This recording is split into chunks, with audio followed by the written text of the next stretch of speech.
Ladies and gentlemen, I am Captain Audrey Imperial, and I will be the narrator for today's ceremony. Throughout today's ceremony, you will be given cues to stand and be seated at the appropriate times. As a reminder, this is considered an indoor ceremony. During the national anthem, all military members should stand at attention, and our civilian guests should stand and place their right hand over their heart. Ladies and gentlemen, please stand for the arrival of the official party and remain standing for the presentation of the colors, the singing of the national anthem, and the invocation.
Oh, say, can you see by the dawn's early light what so proudly we hailed at the twilight's last gleaming, whose broad stripes and bright stars through the perilous fight o'er the ramparts we watched were so gallantly streaming, and the rocket's red glare, the bombs bursting in air, gave proof through the night that our flag was still there.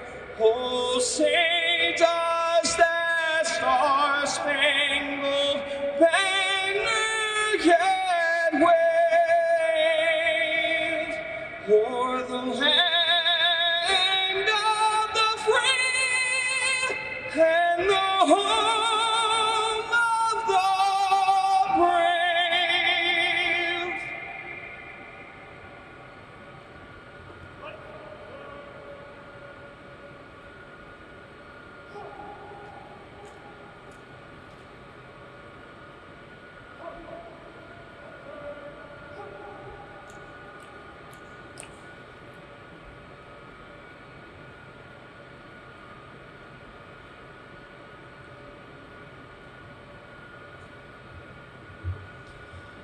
Good morning. At this time, if you are willing, please bow your heads with me in prayer. Almighty God, we thank you for the blessings of today. We are reminded that each day is a gift, another opportunity to bring your light into the world. We lift our hearts in sincere gratitude for the privilege of serving this great nation. Today we honor the brave airmen who went above and beyond the call of service and risked their lives to save others. We commend their selfless acts of courage in the face of turmoil and uncertainty. We pray that you would bless them and those who have supported them along their journey, their family, friends, and their wingmen. We ask that they would be empowered to continue to be an example of selflessness and bravery to others. Loving Father, we thank you once again that we get to honor these airmen today. We pray all this to the glory of your holy name. Amen.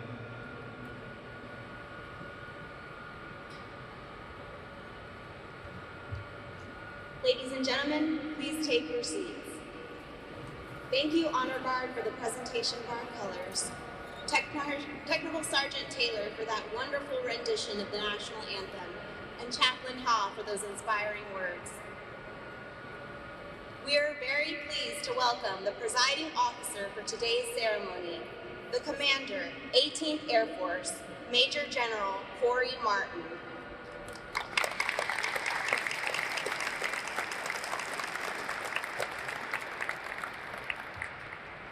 On behalf of the hosts for today's ceremony, the 60th Air Mobility Wing Commander, Colonel Derek M. Salmi, and his spouse, Chris, we would like to extend a warm welcome to the family members of today's honorees.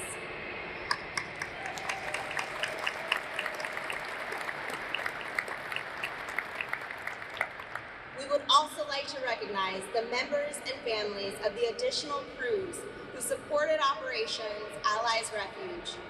These airmen, along with the crews of Moose 9-8 and Reach 651, volunteered in support of the largest airborne non-combatant evacuation operation in United States history.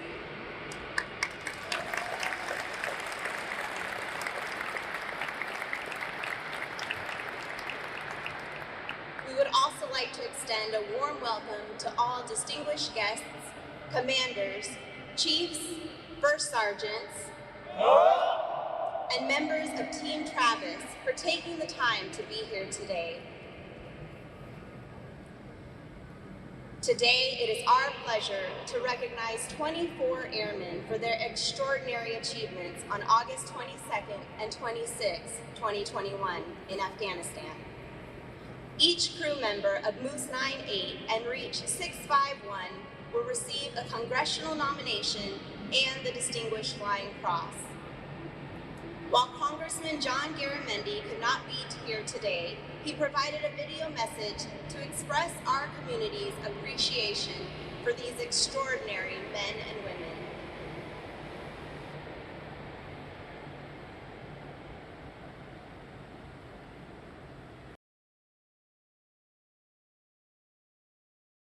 Hello, Travis Air Force Base. This is Congressman John Garamendi. I want to take a moment to honor and commend the service, dedication, and sacrifice of the members of the 60th Air Mobility Wing, the 349th Air Mobility Wing, and the 621st Contingency Response Wing, and their partner agencies at Travis Air Force Base. I've had the distinct pleasure of representing Travis for more than a decade in Congress. For 80 years, Travis Air Base has stood as a pillar of strength, projecting peace and stability in the Indo-Pacific region and providing support to American troops around the world. Every single day, this force provides essential aerial refueling, airlift operations, aeromedical evacuation, highly specialized rapid response contingency operation capabilities, and unmatched support to produce and execute rapid global mobility in support of our nation's defense. Last year alone, the men and women of Travis Air Force Base met a challenge of colossal scale when they played the pivotal role in completing the drawdown of forces from Afghanistan. Team Travis air crews evacuated 12,962 Afghans while also managing the security and operations at the airport in Kabul. The valor and heroism displayed by the men and women of Travis were extraordinary and worthy of recognition. Last month, I spoke with Captain Calif, who helped evacuate 117 orphan children from the region during Operation Allies Refuge. She spoke about how she would have been at the Abbey Gate the moment a suicide bomber killed 13 Americans if it had not been for the orphan child who needed her assistance elsewhere on the base. With tears in her eyes, she told me that she owed her life to that child, and that child owed his life to her. She later reached out and brought that child to safety to begin a new life. The captain's story is just one of the many stories I've heard that exemplifies the character, the leadership, and the bravery that is cultivated at Travis Air Force Base.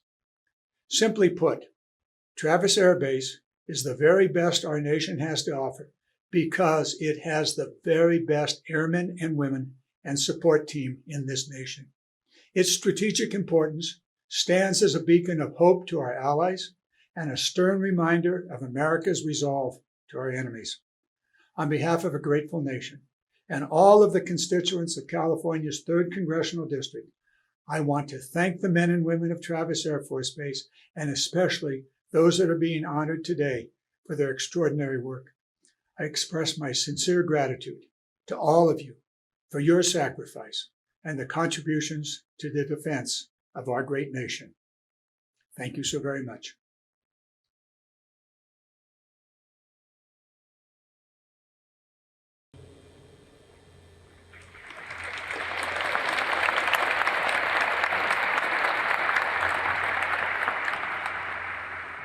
Each honoree will now receive a framed copy of their congressional nomination. Ladies and gentlemen, please stand for the arrival of our honorees.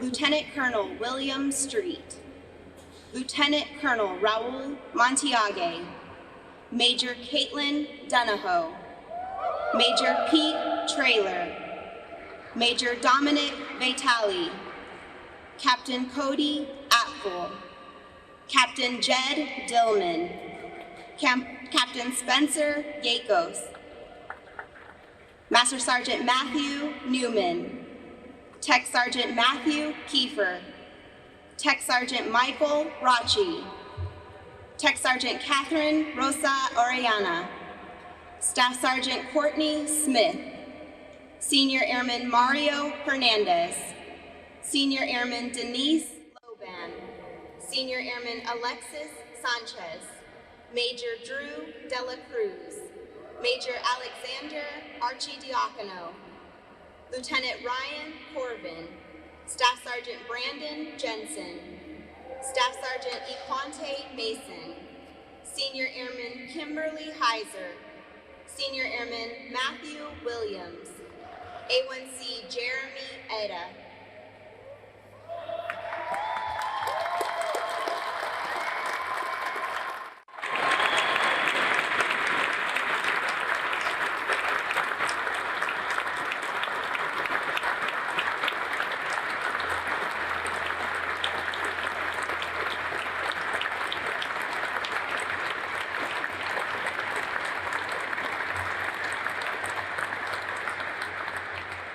A congressional record is the official record of congressional proceedings for Article 1, Section 5 of the Constitution of the United States.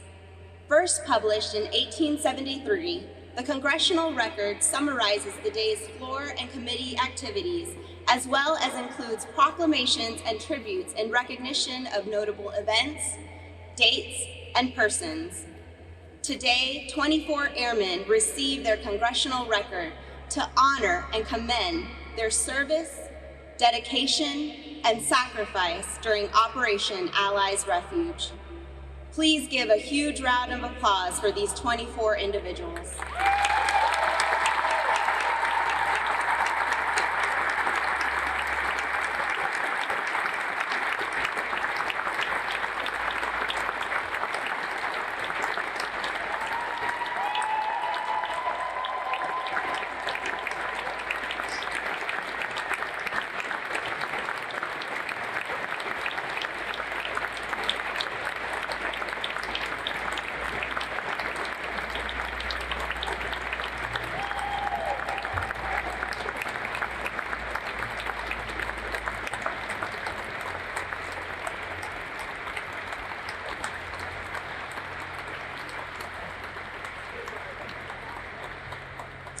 Ladies and gentlemen, please be seated.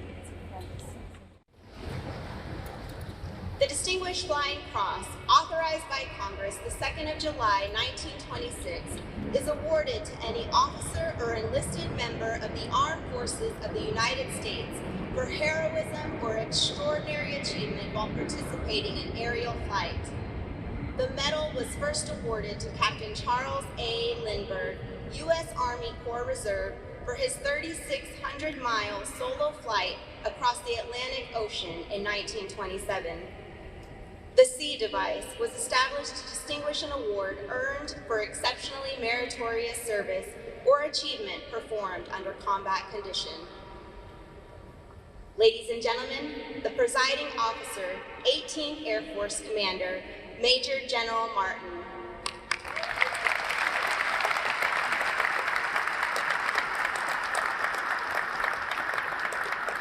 Good morning, Travis Air Force Base, and welcome to a ceremony of honor. Certainly an honor for me to get to present Distinguished Flying Crosses to the crews of Moose 98 and Reach 651, and I appreciate Colonel Salmi for deferring that honor to me this morning. But at the heart of it is the honoring of these crews, receiving a distinction unlike any other they've had in their career, the highest of the flying medals. So thank you for joining us today. It is fitting to commemorate an event like this, and so Colonel Salmi and Chris, thank you for being hosts today. Chief Scott here. I also want to thank the group commanders, Colonel Throckmorton, Reeves, Apgar, and Dooley. All four of their groups have airmen represented here today. Everyone from the fly, the fix, the support, the heal aspects of our service. We have, yes, pilots and loadmasters, but a maintainer. We have defenders and medics in there as well. And it's not just active duty. And so, General Reiner, thank you for coming, representing the reserve component that is being awarded today as well. So I'm thankful for the leadership from those officers, Chief Scott on down, that produce these airmen. I'm also thankful for our community support, our elected officials. Ms. Cross here, representing Congressman Garamendi, the Congressional record was excellent. I believe Mayor of Fairfield, Harry Price is here, remember him well. Vice Mayor from Vacaville, Vice Mayor Roberts, all the elected officials, but also some of our community partners that I already ran into that I remember from my time here. That shows how much dedication they have had over the years. And Sandy Person, and Scott Fisher, and Farmer, and then we have John Avalier I ran into, which was actually Mark Lillis. Community partners and elected officials that really together set the conditions that allow Travis Air Force Base to remain a power projection platform and can launch airmen like crews on Moose 98 and Reach 651 for global impact. So I thank you for that involvement. And then certainly for families. I know we have some immediate family members here today, and I cannot imagine what it was like 15 months ago in August 2021 when you knew your loved ones in uniform were operating in and out of Kabul. You could see on TV the danger. There were American service members who lost their lives there. And I just want to acknowledge my appreciation for that burden that you carry and the sacrifice that you made. So I'm very thankful for the families of these airmen as well. And then finally, just for anyone who had a part of putting this event together, planning it or facilitating it, I said it's fitting that we have a chance to commemorate something like this. This venue is up to the task, even with almost perfectly timed loose noise of applause for our crews as well. I love that part of it. So thank you all for being part of this today. I did mention it's been 15 months. It was last August 2021. And 15 months from event to award is unsatisfactory. And you can blame bureaucracy for that, but I represent that bureaucracy, and so I accept responsibility for that. It is unacceptable. However, I will say the 15 months in no way diminishes the significance of your actions. In fact, in some ways, 15 months later, we can already see the tangible positive impacts on some of the lives that you saved back on August 22nd and August 26th. But 15 months is unsatisfactory, but it does not diminish its significance. The other thing I'm sure it does not diminish is some of the memories that you have. And so when the letters O, A, R are strung together, you probably can immediately smell again the results of too much humanity in too confined of a space for too long of a time, or you can feel the sweat, the between your shoulder blades, dripping down your back because of the excessive heat and the stress, or maybe the ache in the back of your eyes because you had less than the prescribed crew rest before you took on your mission, or more than the prescribed duty day to complete your mission. And maybe even the memory of having to push intentionally and continually fear to the back of your mind as you were looking at both known and unknown dangers ahead of you. So I do not think that giving you a medal today is going to change any of that, but I hope they can take some comfort in this. When the summary of events and the citation is read in a few minutes, it's all in the past tense. You did it.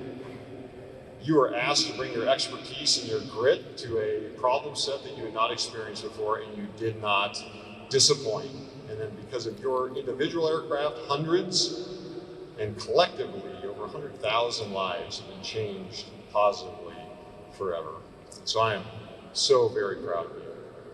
But because I'm here on behalf of the Commander of Air Mobility Command, General Mike Minahan, I know there are two things that he would add if he were to be able to be here. One on tenacity and one on courage. Tenacity, General Minahan says, fills the gap between the known and the unknown. And judging by the success of your missions on August 22nd and August 26th, you had the requisite tenacity. You accomplished your mission so well. And for courage, it's kind of a simple equation. If someone is faced with a decision to go towards danger or away from danger, General Minahan prescribes generating courage, pointing the pointy end at the scary place, and executing. And you executed. You executed in life-sustaining ways, and as we're about to hear in the narrative, at times it was in life-saving ways. And the Air Mobility Command, the Air Force, America, and I don't think it's hyperbole to say the world, took notice and thanks you for it. So on behalf of General Mike Minahan, I very much look forward to and I'm honored to officially present you with Distinguished Flying Crosses. Thank you.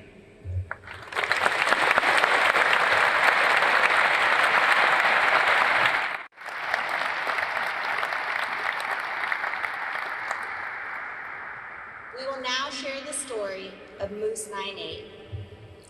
On the afternoon of 26 August 2021, the crew of Moose 98 operating a C-17A Globemaster III was alerted to conduct a critical care air transport team augmented aeromedical evacuation mission from Hamid Karzai International Airport in Kabul, Afghanistan to Ramstein Air Base, Germany in response to a suicide bombing at the airfield.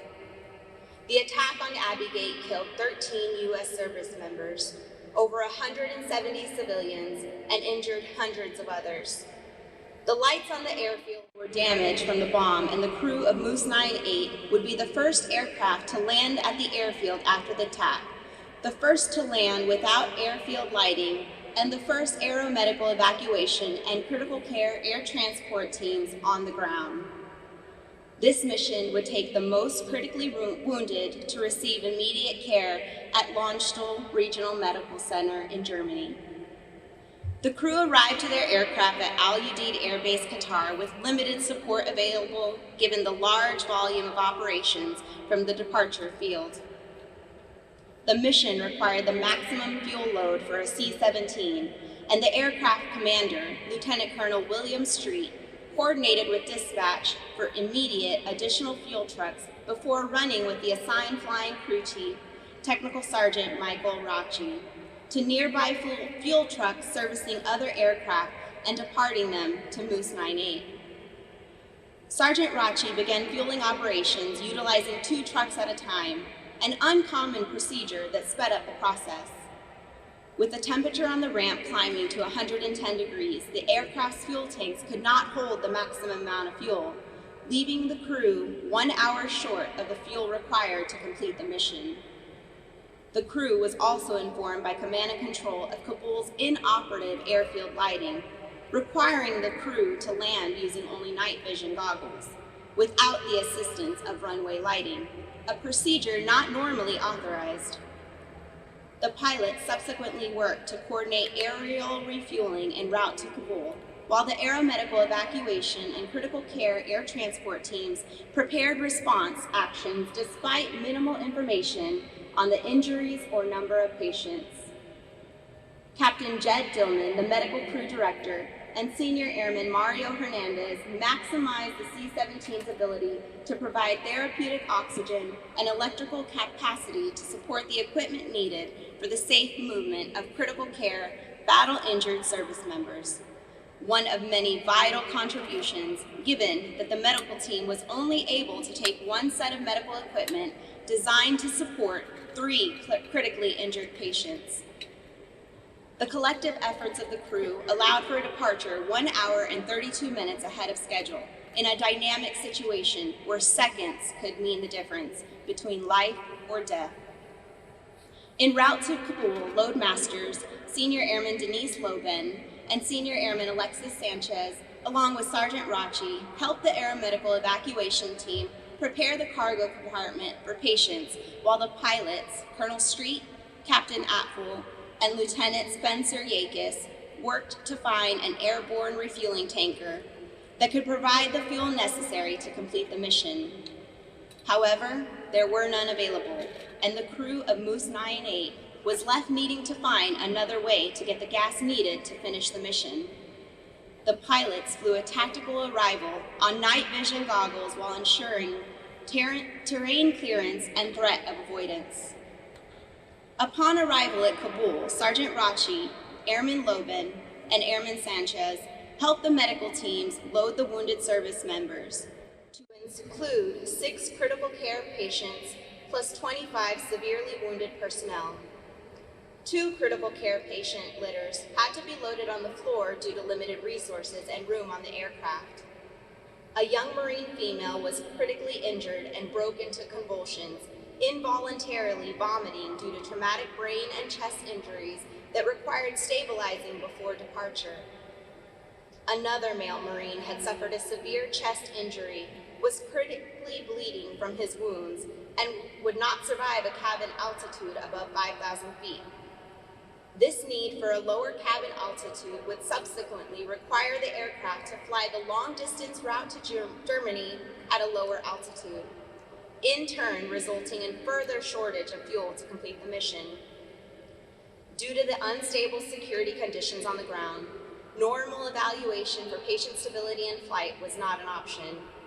As minutes passed, additional patients were added to clear the expeditionary medical facility and conserve resources for remaining casualties, to include multiple unexpected pediatric patients. The medical team was able to expertly adapt the available equipment to meet the needs of the patients. Captain David Stupi skillfully triaged 16 patients in the overwhelmed hospital, while Technical Sergeant Matthew Kiefer acted as the head liaison between the hospital and aircrew, and even commandeered a vehicle to expedite patient movement to the aircraft.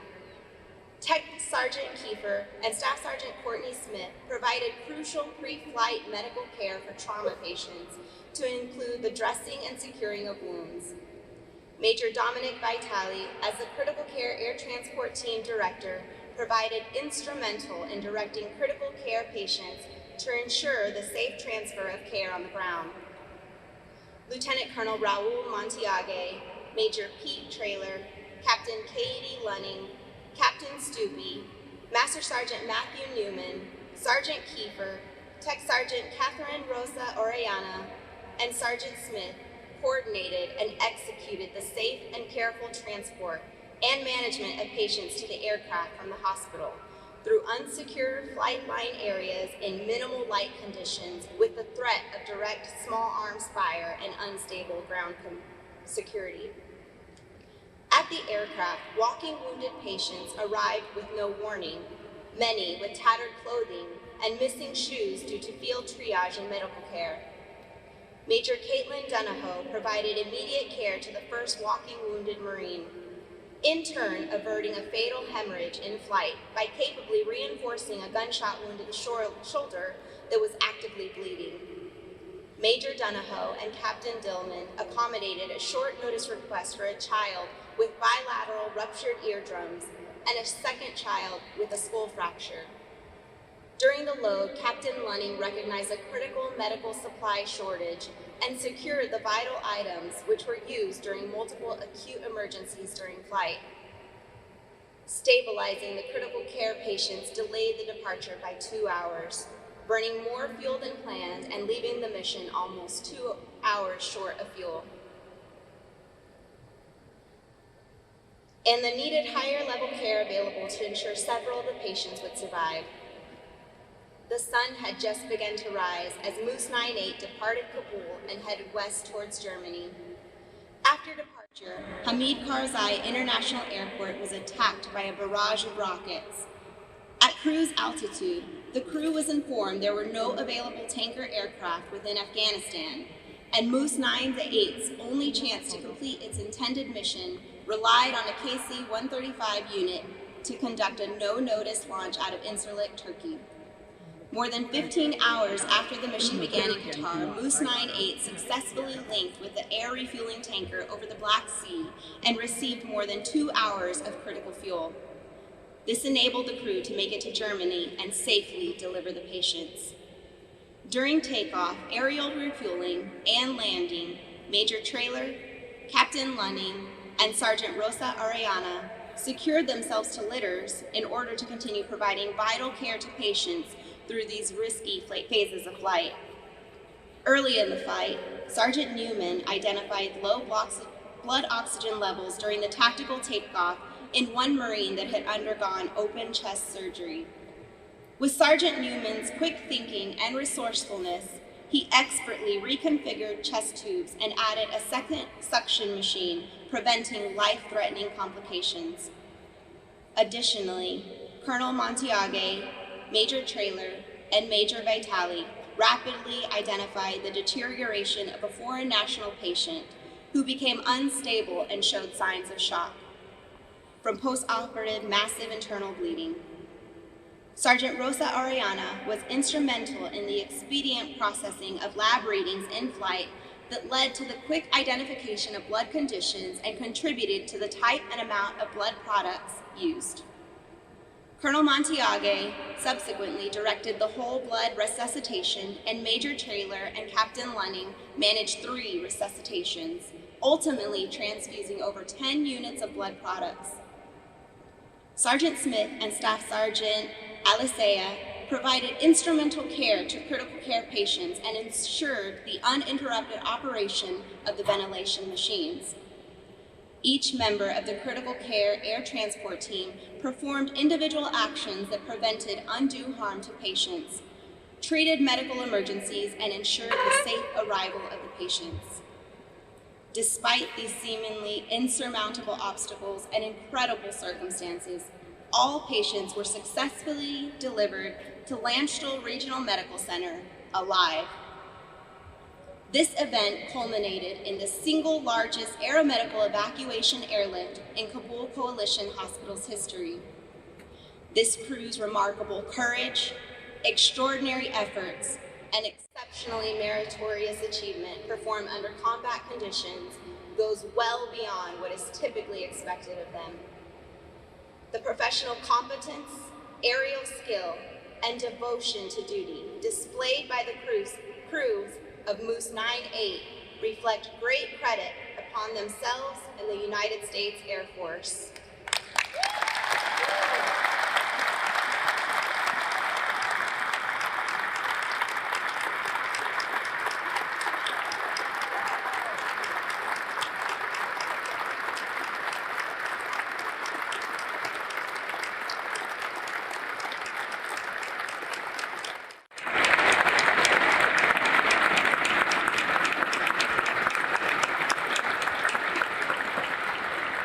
Please remain standing for the publishing of the orders.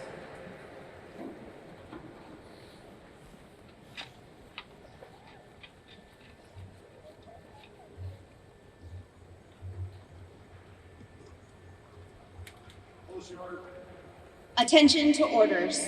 This is to certify that the President of the United States of America, authorized by Act of Congress, July 2nd, 1926, has awarded the Distinguished Flying Cross with a combat device to the crew of Moose 9-8 for extraordinary achievement while participating in aerial flight 26 August 2021.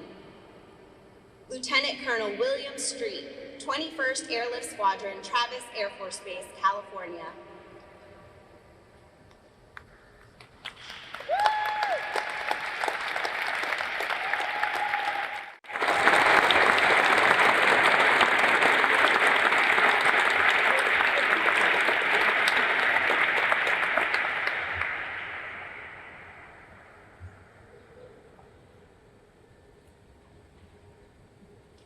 Lieutenant Colonel Raul Montiague, 911th Aeromedical Staging Squadron, Pittsburgh International Airport Air Reserve Station, Pennsylvania.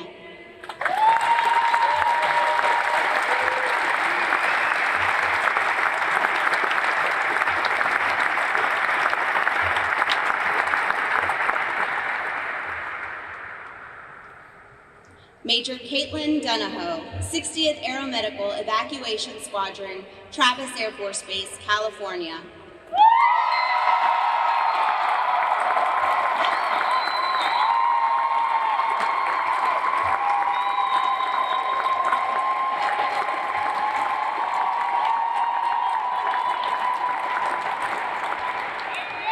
Major Pete Traylor, 60th Surgical Operations Squadron, Travis Air Force Base, California.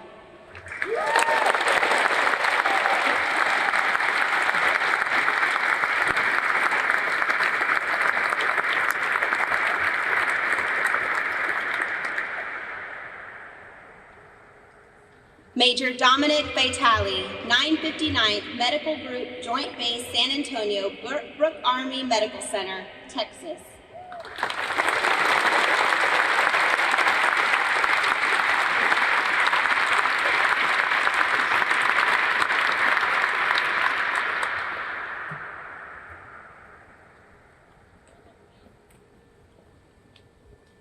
Captain Cody Apfel, 8th Airlift Squadron, Joint Base Lewis McChord, Washington.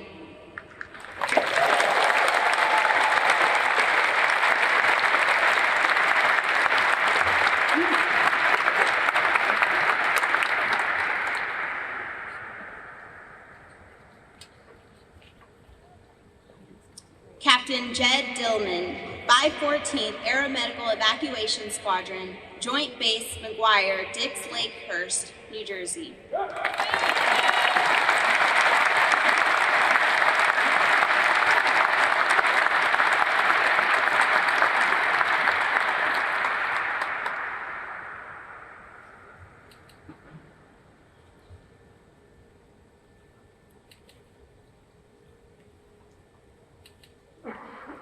Captain Spencer Yakis, 21st Airlift Squadron, Travis Air Force Base, California.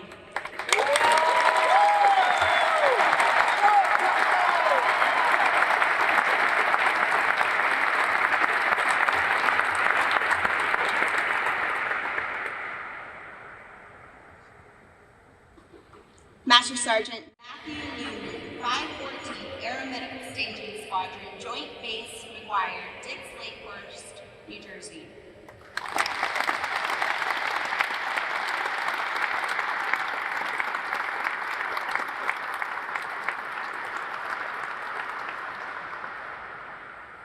Technical Sergeant Matthew Keeper, 142nd Aeromedical Evacuation Squadron, Newcastle Air National Guard Base, Delaware.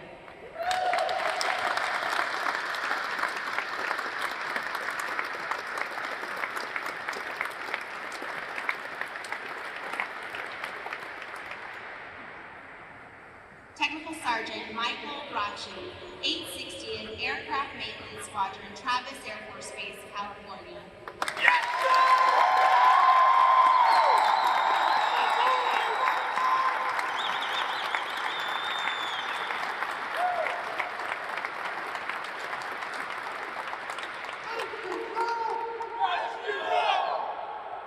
Technical Sergeant Catherine Rosa Ariana, 375th Operational Readiness Squadron, Scott Air Force Base, Illinois.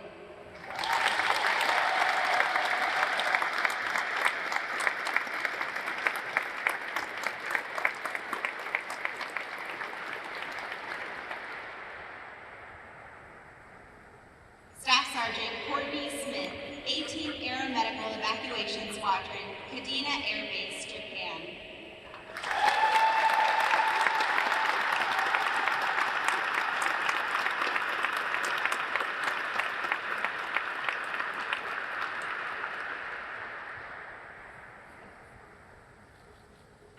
Senior Airman Mario Hernandez, 375th Aeromedical Evacuation Squadron, Scott Air Force Base, Illinois.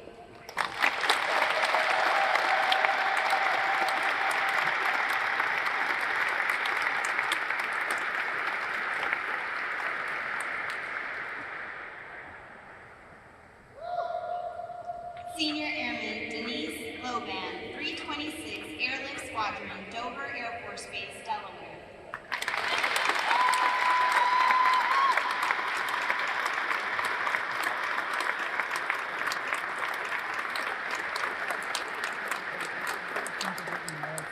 You can work around me too. Senior Airman Alexis Sanchez, 517th Airlift Squadron, Elmendorf Air Force Base, Alaska.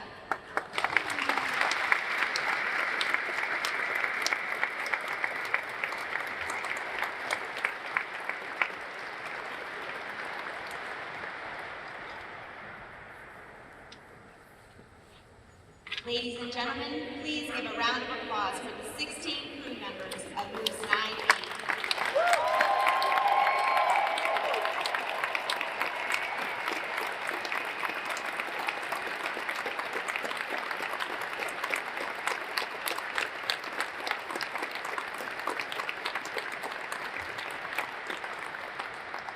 Please be seated as we share the story of Breach 651. On 22 August 2021, the crew of Breach 651 operated the C-17A Globemaster III out of Al Udeid Air Base, Qatar, to conduct a mission to rescue evacuees from Hamid Karzai International Airport in Kabul, Afghanistan. During the mission brief, intelligence analysts informed the aircrew of the unstable situation in Kabul, including the imminent threat of attack at the airfield. Intelligence further indicated plans were developing to stage a Trojan-style attack by sneaking suicide bombers onto aircraft departing from Kabul. Additionally, the enemy pre-positioned multiple anti-aircraft artillery weapons along the flight paths arriving and departing the airfield. On the flight to Kabul, the flying crew chief, Staff Sergeant Brandon Jensen, and the loadmasters, Senior Airman Kimberly Heiser and Senior Airman Matthew Williams, began expertly preparing the cargo bay with tarps and cargo straps to expedite the upload of evacuees at Kabul. After a tactical approach into the airfield, Breach 651 elected to perform an engines running onload in preparation for a quick departure. The loadmaster, Airman Williams, and the Ravens, Staff Sergeant Equante Mason and Airman First Class Jeremy Etta, searched every evacuee prior to boarding. Meanwhile, Sergeant Jensen and Airman Heiser quickly directed individuals to their seats on the floor. Sergeant Jensen and Airman Heiser were also charged with guarding the stairs to the flight deck to prevent possible hijacking attempts. After the upload, it was determined that there had been more than 450 evacuees on board, including dozens of parentless children. Taxiing out, the crew deplaned a member to remove several large pieces of debris from the taxiway caused by a mortar attack earlier in the day, and subsequently conducted a safe tactical departure back to Qatar. Upon arrival into Qatar, Breach 651 was directed to hold in the air for as long as possible due to the overwhelming amount of aircraft currently on the ground, with evacuees waiting to download. While holding near the airfield, the crew started to approach an emergency fuel state and were instructed to conduct an air refueling while awaiting clearance to land. Prior to air refueling, a 16-year-old mother began convulsing and became unconscious.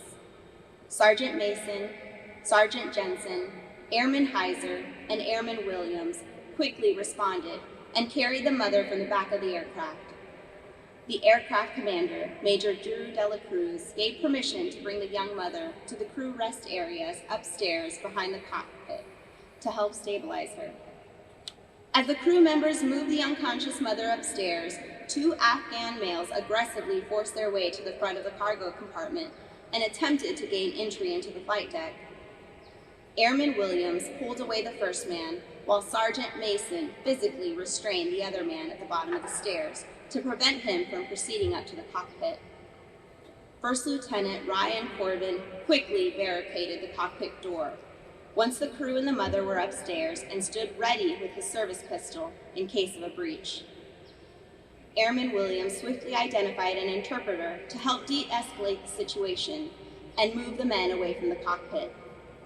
The decision to not use lethal force to protect the cockpit demonstrated extraordinary restraint by the aircrew, as they were briefed to use all means necessary to prevent Afghans from gaining entry to the flight deck.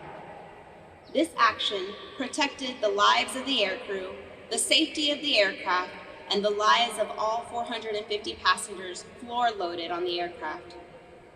While the crew upstairs was tending to the ill mother, Airman Williams worked tirelessly with the interpreter and Airman Etta and Sergeant Mason to calm the passengers and keep watch for any further attempts to rush the cockpit.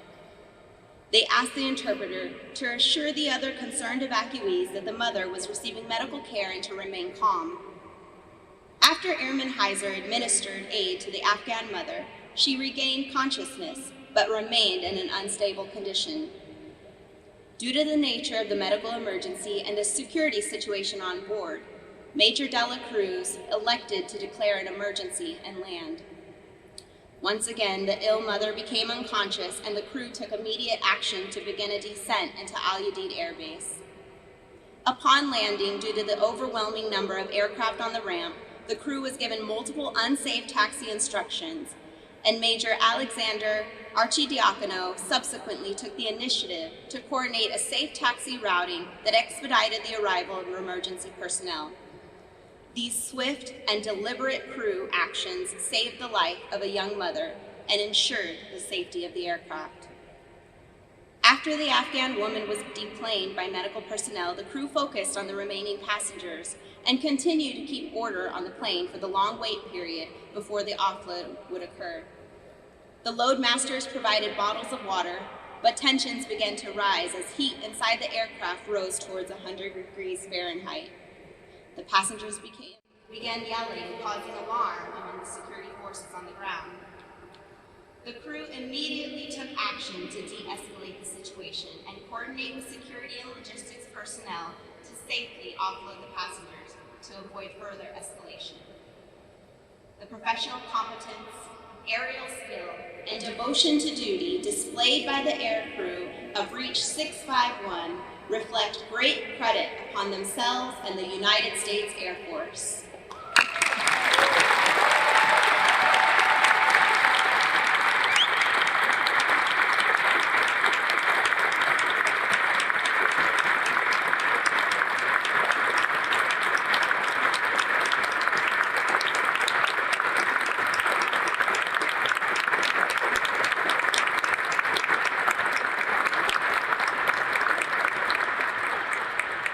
Please remain standing for the publishing of the orders.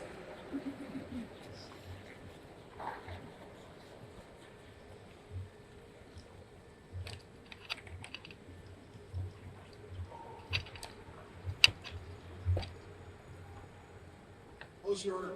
Attention to orders. This is to certify that the President of the United States of America, authorized by Act of Congress, July 2nd, 1926, has awarded the Distinguished Flying Cross to Reach 651 for extraordinary achievement while participating in aerial flight, 22 August 2021. Major Drew Dela Cruz, 21st Airlift Squadron, Travis Air Force Base, California.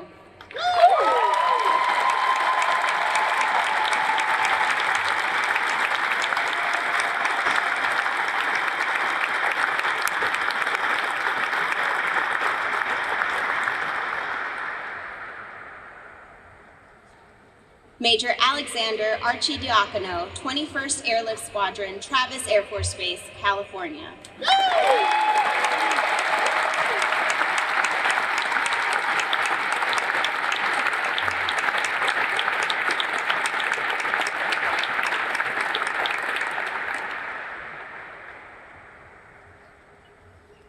First Lieutenant Ryan Corbin, 21st Airlift Squadron, Travis Air Force Base, California.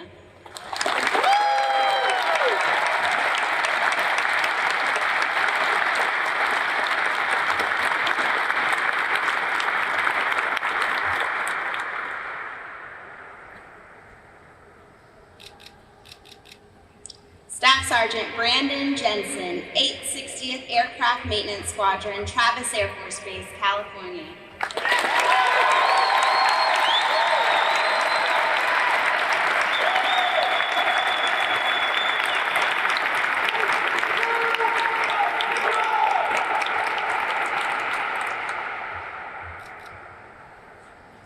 Staff Sergeant Equante Mason, 435th Security Forces Squadron, Ramstein Air Base, Germany.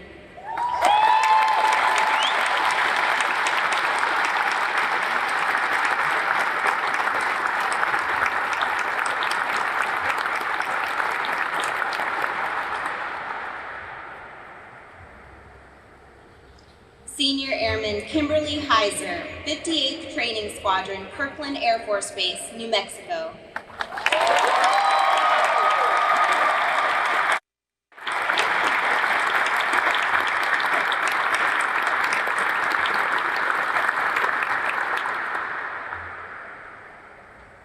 Senior Airman Matthew Williams, 21st Airlift Squadron, Travis Air Force Base, California.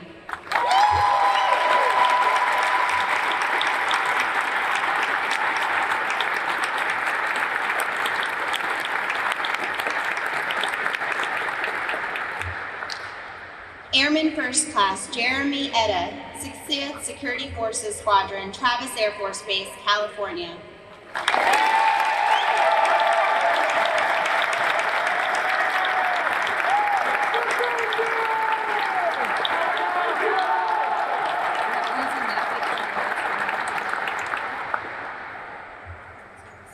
Ladies and gentlemen, please give a round of applause for the 8 individuals of Reach 651.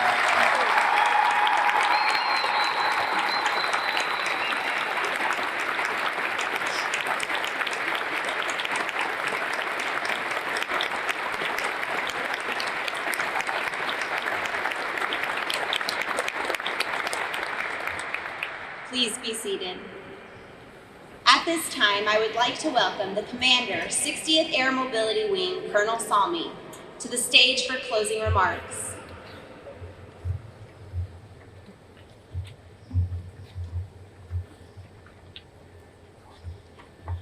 Well, good morning. Thank you. And wow, I think we can all agree that what we have just witnessed, what we have shared this morning, has been an incredibly inspirational and touching ceremony.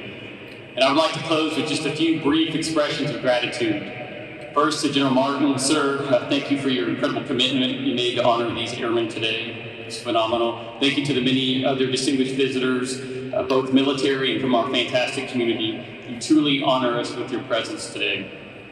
Thank you also to the many volunteers who made this ceremony possible, from our project officers, Captain Rachel Wexler and Jesse Michaels, to those here on stage, our narrator, Captain Imperial, Sergeant Taylor, the national anthem, Captain Ha with the Invocation, all outstanding, along with the many proffers and ushers, honor guard, and certainly our exceptional protocol and public affairs teams, all who gave so freely of their time and energies to ensure this morning's event properly honored the incredible accomplishments of these 24 airmen.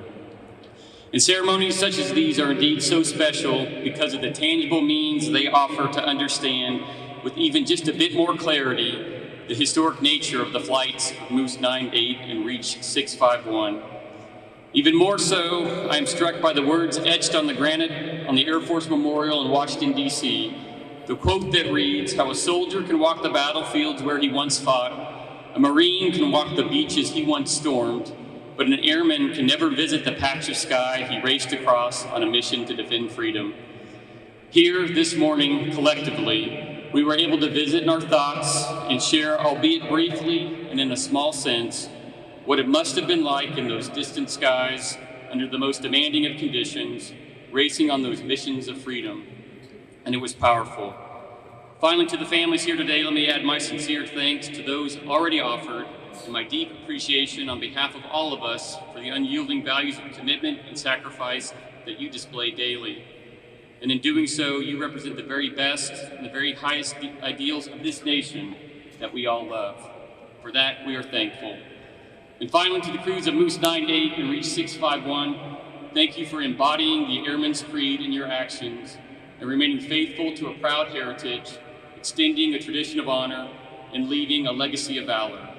Your story is the newest chapter to be added to the rich heritage of the greatest Air Force the world has ever known, and we are grateful for your courage and inspired by your example. Congratulations again to our honorees, and thank you again all for joining us today. Thank you.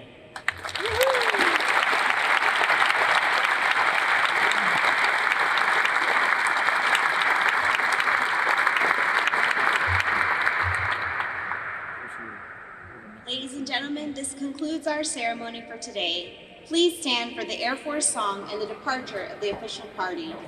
We would also like to invite you to join us for light refreshments and to congratulate the crews immediately following the ceremony.